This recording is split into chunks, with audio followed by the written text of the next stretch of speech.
2 milyan oo qof hadduu ku dhaco xagee la geynaa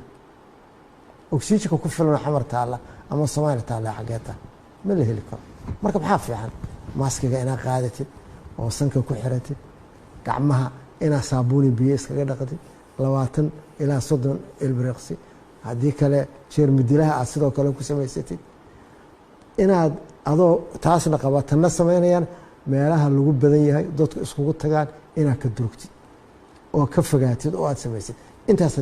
haddaa qufacayso gacantaada garabkaaga ku qafac inta ku qufac fasulita afka saaro ku qufac waxa la iska rabaa horta waa wax yar weeye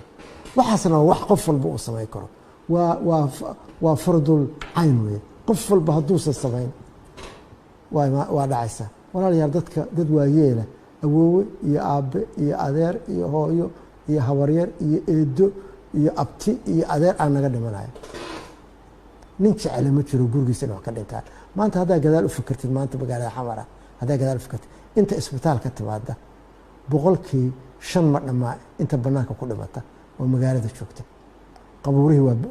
waa socdaanoo waa buuxsamayeen waa muuqataa inta aan aqaano maanta oo la jiran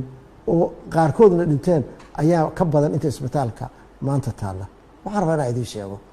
arrinkaani waa arrin mas-uuliya waaye waa inaan dhammaanteen gacanta isla